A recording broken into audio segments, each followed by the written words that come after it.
Hey, what's good, people? So I'm coming to realize where I sort of went wrong, and this might be helpful for somebody else. I basically all my life, that God gets all the glory, right? But I only gave God the glory. When people gave me blessings, I thank God, and I wouldn't consider the fact that these people are who God used. So now I'm starting to deal with a lot of the things that I've been avoiding, like when I last went to, I mean, anyone who's been following this ministry from the start knows I was like, I started this ministry when I stopped smoking, and then I started smoking, and I was just so, well, lying's a sin, so I'm not going to do that. I'm not going to, but maybe I'm encouraging people, you don't know. But if you are smoking weed, I would recommend you stop. Because, especially if you like, it's not a problem, cool. Don't let it become one, because it does. But what I've started doing is I've been starting to go to meetings like with people who suffer with addiction so that I can hear their experience and it's inspiring, you know what I mean? Like I would always try to do things on my own. I'd try to carry my cross on my own. I wouldn't even I thought, oh yeah, Jesus is doing it for me. And he was carrying that cross with me. But as much as you put God first and the kingdom of heaven first, he also said in the book of Genesis, it's not good for man to live alone. That's why Eve was created, for a helper. It's not good for man to live alone. And if you're like anything like me, you'll isolate, you feel like you're not good enough, so you don't reach out. Who'd want to talk to me anyway? You know what I mean? Like, it can get like that. It can get like that. But I'm just wanting to encourage you that things can get better and things will get better. But it's just one step at a time. And if you are feeling overwhelmed, if you're feeling like things are too much, try to get some help, because that was my biggest thing. I did not want help from anybody because God's helping me. I have a creator of a universe on my side, and I was basically preaching without following his principles. I wasn't wanting for fellowship. I was just always thinking about what do I get out of this, you know? And I'm coming to realize that stems from like my addiction to cannabis started when I was 15. But before that, I was addicted to sugar. I was addicted to other things and it talks about the dangers of cross addiction, and that's basically what I did. Um, when I quit weed, was I cut out the thing that was the problem, but then I went to other things. You know what I mean? I would sin in this way and that, because that is what sin is. We're just trying to escape from feelings that we don't want to face. To be honest, that's why people sin.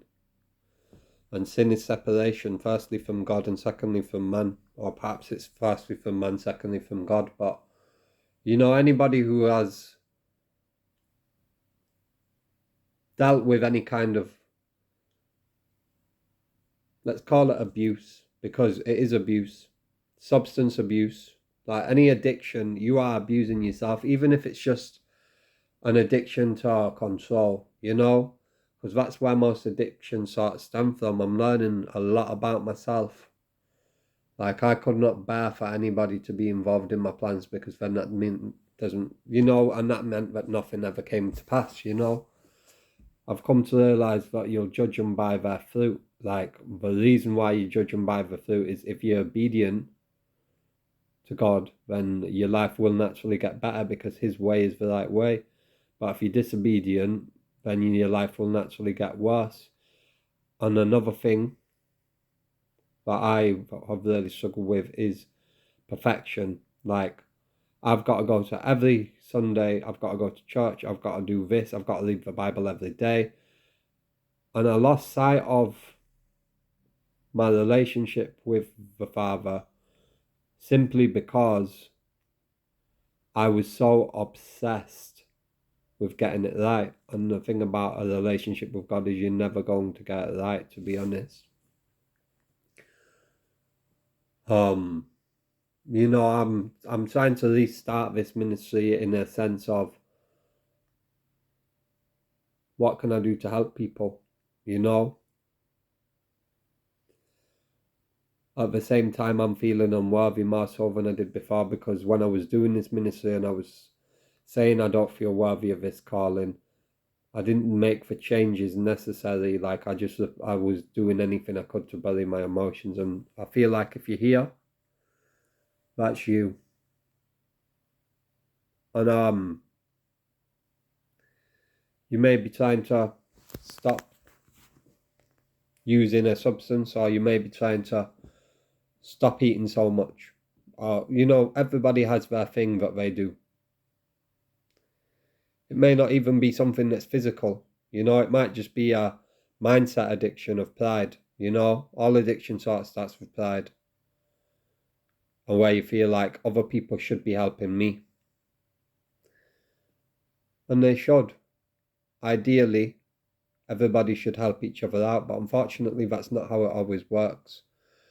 And as Christians, we are called to be that example of, okay, this does work.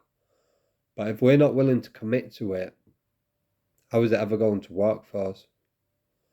I just wanted to come on, make a brief video, and just say, look, it's okay not to be okay, but it's not okay to stay that way. And I'm really learning a lot about myself, learning a lot about addiction, learning a lot about why.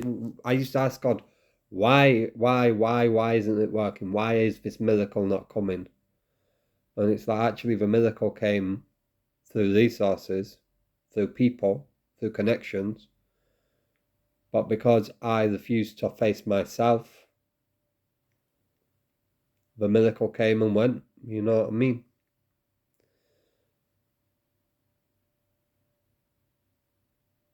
And I just feel like if you're in a position where,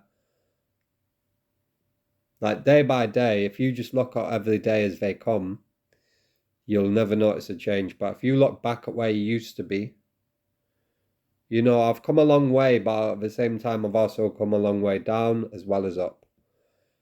And realistically, that's because I refuse to acknowledge the problem, you know? So just have an honest look at your life right now and ask yourself, am I happy? And if the answer's no, can you just try live for you? No pressure, no expectations, just live for you and see if that helps you to not. Because here's the thing, like, we can put a lot of pressure on ourselves that God wants us to do a certain thing, and He does. You know, the parable of the talent shows us that you have to use the gifts that He's given you. But if we are doing it for God, if we're trying to change our lives for anybody other than ourselves, it's going to breed resentment. It's going to breed animosity and anger. And I've seen that myself. Like, I was in a toxic relationship and I refused to leave it. And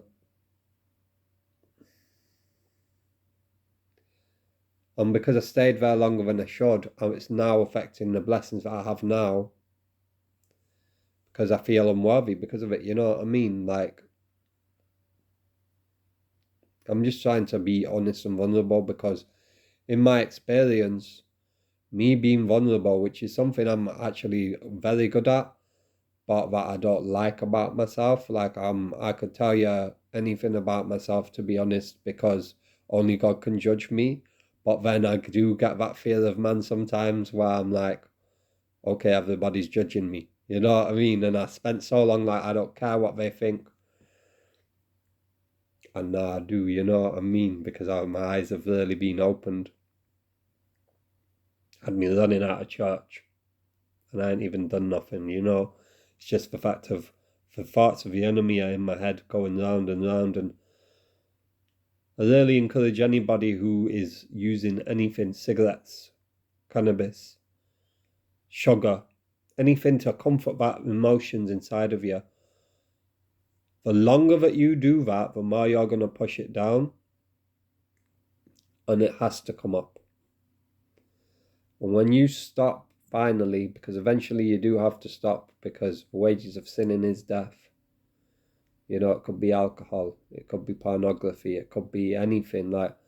And honestly, if it's addictive, I've probably been addicted to it at some point in my life, except for hard drugs, thankfully. But even then, I nearly was at one point.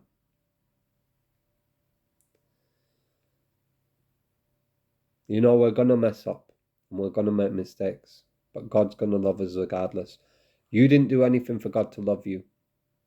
You weren't even born when God decided to send his son to die for you. No one here was born when God decided, okay, I'm going to come down in the flesh and come through this agonizing torture and torment for the sake of my people. And in the flesh, you didn't even want to, but you had the obedience to say, yeah, let it be your will and not my own. You know, people ask, why did he have to send his son? Why couldn't he just forgive all the sins? The problem isn't the forgiveness of sins. The problem is the repentance. If you stay the same, you'll get the same results. The best case scenario, if you are struggling with addiction, is that things don't get worse. They don't get better, but they don't get worse. But realistically, they are likely to get worse. And as much as people can support you, and you don't have to do it alone, you are doing it alone. It is only up to you. And I'll just leave it there and say peace and shalom, and God bless you all. Whether or not you're struggling, whether or not, you know, things might be good. And sometimes you probably haven't made it this far in the video, things are good. And if you have, I urge you to consider, are you listening because you want to, or because you feel obligated to? Because I was like, oh yeah, I've got to listen to minister videos and do exactly what they say. And they're more like,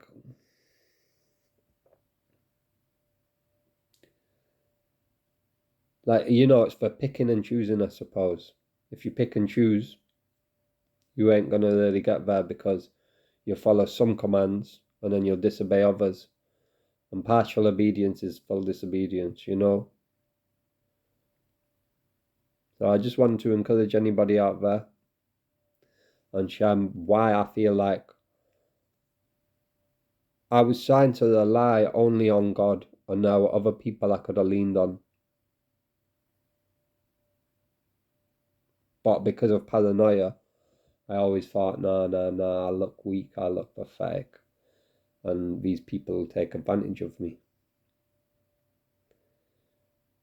And it ain't that, you know. Thankfully, I've had a lot of blessed luck. Like, even, you know you're blessed when you keep doing the wrong things, and even the people who, you know what I mean, even my dealer's trying to help me. And thank God for them, you know what I mean, because